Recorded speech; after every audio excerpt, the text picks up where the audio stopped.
Morning everyone, and welcome to the latest edition of On the Whistle, where we have a brilliant Sunderland win to talk about. One that looked very, very unlikely when Liam Cullen smashed a, to be fair, quite brilliant free kick in off the underside of the bar 20 minutes in to make it 2-0 to Swansea City. But Sunderland showed a lot of character and a lot of quality actually to come back and make it a really, really memorable away day for the quite remarkable sold out 2,000 strong away end. We're going to talk about the game in a little bit and get into all your questions as usual, but I just wanted to start by giving a shout out to the good folk at Roker Report, who were running their annual campaign to help the Sunderland Community Soup Kitchen. I'm sure you'll have seen about it. This is their 5th year doing it. It's an amazing sort of fundraising campaign to help provide those who need it in the city at this time of year.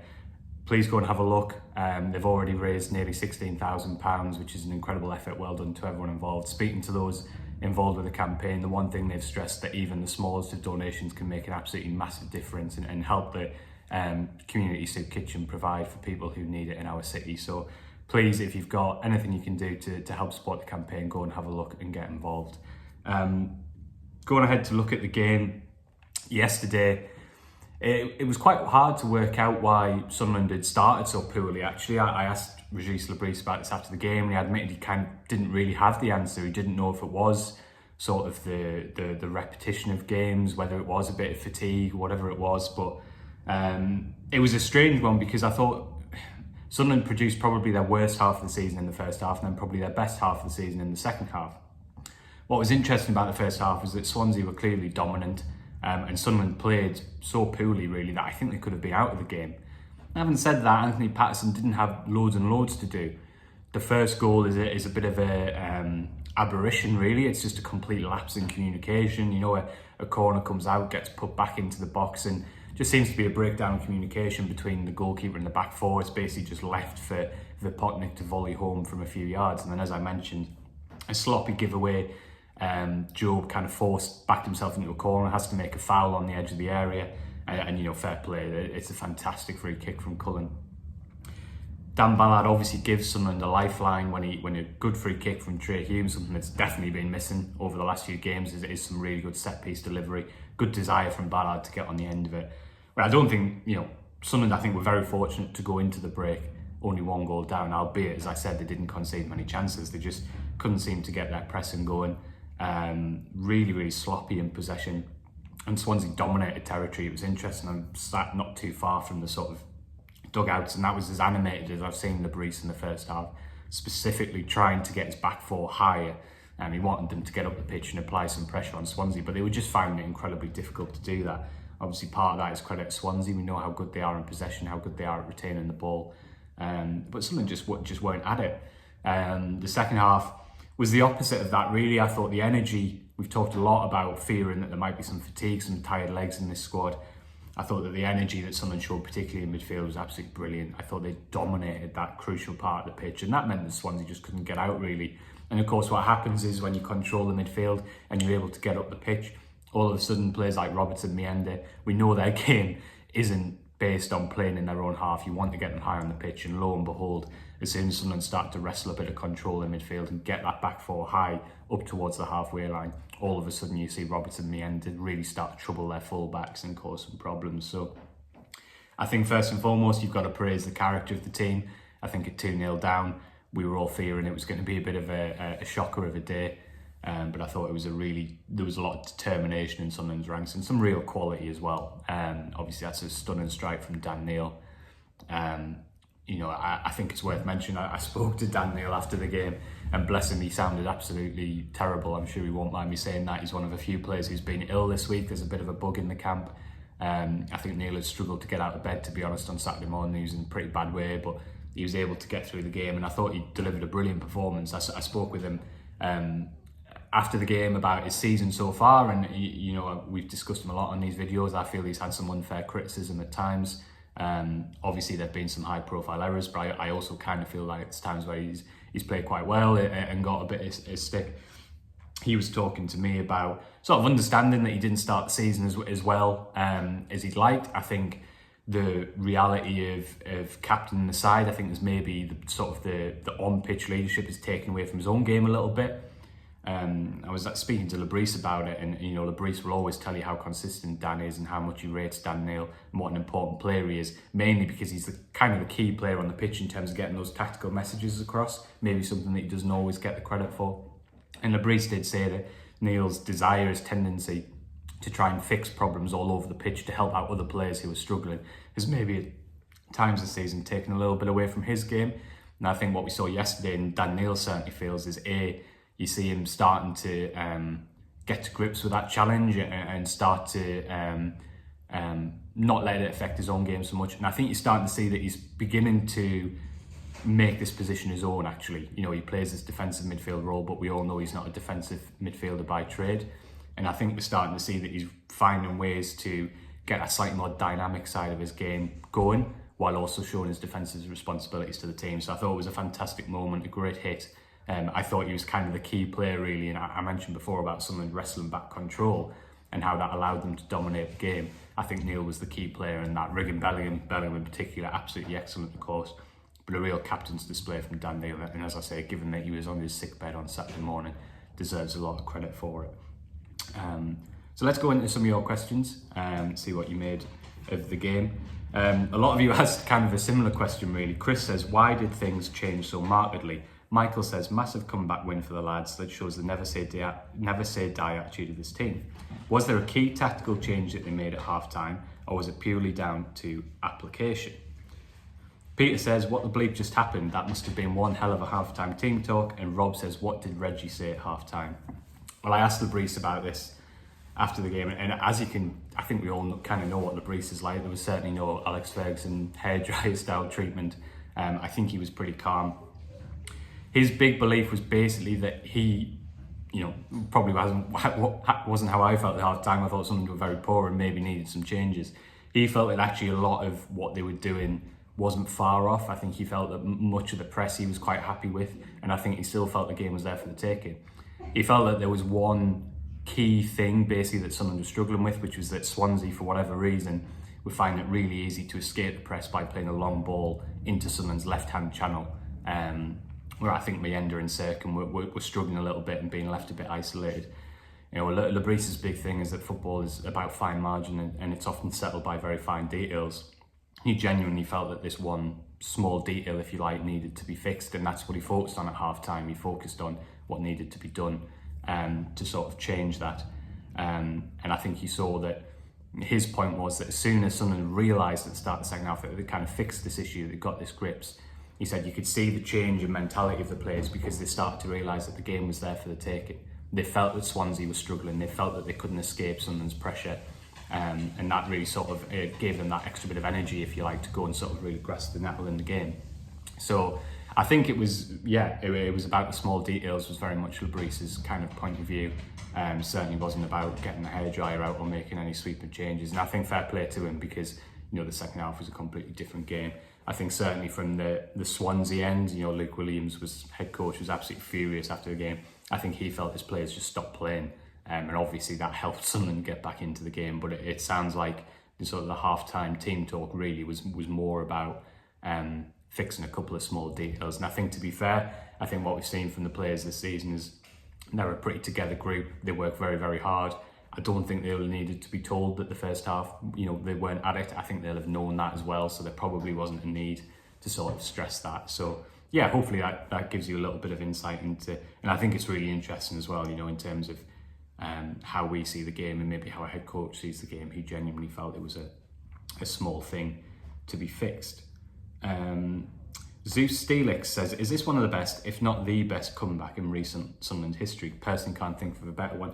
Yeah, I saw that. I think the last time Sunderland came from 2 goals behind to win was against MK Dons in the League Cup quite a long time ago. I think this would have to trump that one because it was a league game, and obviously at that time Sunderland were playing against then lower league opposition. I think the obvious one that springs to mind is the Bristol City one, which in some ways was even more remarkable because obviously that was a pretty poor Sunderland team in very, very bad shape, playing against at the time a really upwardly mobile, confident Bristol City team. So that comeback truly came from nowhere. That was definitely the most kind of remarkable comeback I've seen. But obviously the fact that Sunderland actually won this one makes it, I think, extra special. And yeah, so I definitely think that this is probably one of certainly one of the favourite comebacks I've covered, because and I've been doing it for coming up 8 years now, so it was a really, really special afternoon. And I was really pleased because it looked like being one of the all-time worst away days for those fans, to be honest, who'd made the trek to South Wales just before Christmas. So I'm pleased that they got something memorable. Peter says, do you think there are lessons RLB will take, or just over 94 minutes my plan worked on to the next? A little bit of both, to be honest, Peter. I think definitely, like, doing the post-match stuff both with Daniel and with Regis, nobody was giddy. Obviously they were absolutely thrilled with the result and the way Sunderland had turned it round, but both of them made a big point of saying that, you know, Sunderland know that they can't start games like this, that realistically if they perform that poorly in the first 20-25 minutes of games, they're going to lose more often than anything else. You know, Dan Neil said that point had been made pretty clearly in the dressing room afterwards, that Sunderland have to start games better. You know, Regis also said the same thing. So I don't think, Peter, will be a case of, oh, everything's fine, you know, we've won the game, we just move on. I definitely think that opening sort of section of the game is something that will be reviewed. Regis is obsessed with video analysis. I can absolutely guarantee you that the players will be in looking over the videos of that opening 20-25 minutes at some point this week. So I don't think it'll be swept under the carpet by any stretch of the imagination. However, I do think, you know, I've said on this video that I'd like to see Lebris be more proactive at times, make changes earlier at times, rotate more at times, and I think a lot of fans sort of share that view. But I do think we have to give Lebris a bit of credit yesterday. He felt that the start and sort of core of his team were able sort of physically to go again in this game, that he didn't need to rotate too much. He also felt that the game plan, generally speaking, was sound.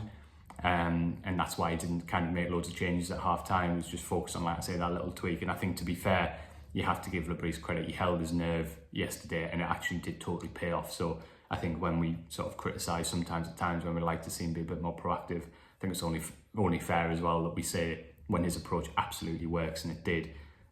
You know, I noted in my report that it'll be up at lunchtime, my analysis, that Swansea didn't have a shot after the 48th minute of the game. That is a level of complete domination from Sunderland. Even after they scored the third goal, it was Mienda who had the best chances. So I think you've got to give Lebris credit. I think he understood where the game was being lost. He fixed it, and then he also had the kind of the nerve as well not to make changes for the sake of it. So I think yesterday was one where it's a big tick in his box. Chris says, whilst we can't overlook a dreadful start, you have to be encouraged by winning after being 2 down. That sort of result gives a young side massive confidence and belief. No coincidence things got better when 09 comes on, ? Yeah, I think it's a fair point. I do think that by the time Luke 09 came on, I think Sunderland were in control of the game. I think they definitely sort of taken charge. I don't think 09's introduction had a huge impact on the flow of the game, if that makes sense. I think Sunderland were the dominant force by that part. What it definitely did was it just gave them a little bit of extra energy and impetus and a little bit of bite.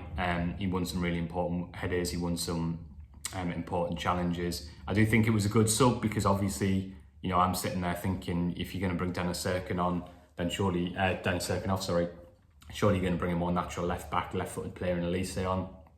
Actually, I think that 09 did really, really well. And to be honest, I do wonder whether that's potentially going to be an option for Norwich next Saturday, because Lebris sort of joked with us afterwards. He said to us, 09 was in my starting 12 today. You know, basically saying he was always going to get on the pitch. He was always a big part of it. I think that tells you how much Lebris rates 09. He's desperate to get him in the team. Personally, I don't like a right footer at left back, because then you essentially have 4 right foot players in the back 4. I don't think it's great for the balance of the side. But you know what you're going to get from Luke. He'll make pretty much any position work. And I definitely think that we saw again in the first half. There's a lot of talk about who should play centre half, and I don't have a particularly strong opinion on it, to be honest, because I think Sunderland is just blessed with some great options. But what we do see is that 09 is undoubtedly the best at bringing the ball out and helping Sunderland to escape pressure. And I do think 09 was missed in the first half yesterday, so really interesting to see how Lebris goes with that over the next couple of weeks. Listen, Dennis Serkin is Sunderland's starting left back, there's no doubt about that. Outstanding at the start of the season. He will make that position his own in time. At the moment, he's just finding the sharpness again. He had a few weeks out, maybe he's lost a little bit of rhythm, lost a little bit of confidence, and he just needs to regain that. So no doubt Serkin will be sort of playing left back, and Lebris will have some big decisions to make at centre half in the weeks ahead. But I do just wonder for that Norwich game whether he might look to get 09 in and use Serkin as an impact substitute. Obviously, time will tell. Boilers says, has Lebris unlocked something that was missing from some of those frustrating draws, or was Swansea less defensive and a good opponent for the way we play? I think your latter point is true. Swansea weren't ever really in a low block at any point of the game, and I think that obviously meant that a lot of Sunderland's chances came from when Swansea were trying to play out of the back. They had players high up the pitch, Sunderland nicked possession and then they were able to break. That was certainly how Dan Neil's goal came about. Sunderland pressured the right back, he didn't have any options, ball breaks out, Bellingham plays it to Neil, and Neil scores. So I do think that was part of it. To be honest, I'm not sure in terms of the attacking side of the game it was that much different yesterday. Sunderland were dangerous without creating loads and loads of chances. I just think they had better quality. I think Hume puts in a really good free kick and Ballard shows really good desire to get on the end of it. Dan Neil obviously scores a brilliant goal from the edge of the area. And then, obviously I think the most encouraging one is the third goal, because seeing Joe Bellingham get into that really, really aggressive position in the 6-yard box, I think that's what you want to see, because naturally, because Job's taken on a lot more defensive responsibilities this season now that he's playing as an 8 rather than as a 10 or as an out-and-out striker, it's harder for him to make those runs into the 6-yard box. So I think seeing him being that aggressive is definitely an encouraging thing, and hopefully something going forward. If Sunderland are going to break down low blocks, they need Regan Bellingham to be getting into the box and getting on those chances. So definitely some positive signs, but to be honest, I think yesterday was less about tactics. I think it was just a bit of quality that Sunderland were able to find, really, and that was how they won the game, and hopefully that's a sign of things to come. So just got a couple left. Newman Taz says, hopefully we've turned a corner. Amazing, we are still third. We will see in January how much the owners want to push on. Yeah, going to be a really important window for sure, as we've talked about. And then we've got a couple kind of along a similar line. Mr. Smith says, clinical finisher required, ? And Andrew says, none of the attackers really at their best in recent weeks. How likely are we to add firepower in January, and any whispers on who that could be? A little bit early for concrete transfer rumours, I'm afraid, Andrew, but it's certainly something we'll be looking at as January rolls around. I think that to the first point, clinical finisher required, I think Sunderland I think Sunderland should sign another striker in January. I think it's really important to have those options. I still retain quite a bit of faith in Isidore. I still think he's a good finisher. I think for whatever reason at the moment, whether there's a little bit of fatigue crept into his game because of the workload he's taken on, and maybe that's affecting him, why he's not kind of scoring those goals that he was scoring earlier, maybe. But I think generally he works his socks off for the team. I thought he worked his socks off again yesterday, albeit it was a frustrating day personally. He still gets into some good areas. I still think he's a good outlet. I have a lot of faith in Isidore, I genuinely do. I think he's been a great sign and a really good option for Sunderland. Is he going to be that 20-25 goal striker? Possibly not, but I still think if he played most games between the end of the season, I think he'll get close to 15 goals. I genuinely do, because I think his finishing ability is good and he consistently gets into the right areas. It was interesting listening to Job say after the game in his interview with Club Media, he sort of praised Isidore for his role in Job's goal, because he made that front post run, which took the defenders away, created the space, so credit to him for that. And I think that kind of summed it up, a really, again, pretty selfless performance from Isidore. At the moment, for whatever reason, Aaron Connolly is not getting a lot of game time. I think, to be honest, Mr. Smith, Connolly would say that he is the clinical finisher and that he should probably get more opportunities. I've not heard him say that. I'm just assuming that because obviously he scored a good goal at Millwall and he's got a good goal scoring record through his career. So I think he'll be desperate to get on the pitch. But for whatever reason, I think mainly just because of, as I said, I think because Isidore brings so much off the ball, I think that's why Labrise is sticking with him. But if Connolly isn't going to feature regularly, then Sunderland do maybe need another striker. But let's see how that window goes. In terms of your question, Andrew, well, I don't think there's going to be a huge amount of players coming in through the door in January, but I do think there will be, and the focus is very much going to be on quality over quantity. And Labrise has been quite clear that at the moment, he sees the final third as his priority. That'll depend a little bit on injuries between now and then. So obviously, Romain Mundle should be back fairly early January. You've got Abdullahi to come into the mix. Jan Poveda returned to training last Thursday, so obviously he's got to come into the mix. So there will be players coming back, and that will have a little bit of impact on it. But I think particularly after Tommy Watson's injury, he's going to be out for around 2 months. I think everyone can see that the position where Sunderland need reinforcing is in the final third. And I think the encouraging thing, Andrew, is that Labrise has made it very clear. He said from day one that there's no need for sort of a major overhaul in January. They don't need to sign loads and loads of players. I don't expect to see that. But there is definitely a belief that Sunderland need a few reinforcements in the final third, I think, is going to be the big thing. Midfield, I think, will depend a little bit on how Salis and Alan Brown recover, because if they're both fully fit, Sunderland's options are quite good. So we'll have to wait and see on that one, but I think certainly the noises are that Sunderland know they need a bit more in the final third in January. So I feel like I've been talking for quite a long time. Thank you so much for all your comments and questions. Lovely to be able to talk through such a brilliant Sunderland win. Thanks for watching as ever. And I'll be back after the Norwich game, next Saturday, with the latest edition of On the Whistle. As I mentioned, I'll have some analysis up on the Echo website on Sunday lunchtime, depending on when you're watching this, which hopefully you'll think is worth a read. And I'll also have that Dan Neil interview I mentioned in full up on the Echo in the morning, so keep your eyes peeled for that as well. Thanks for watching.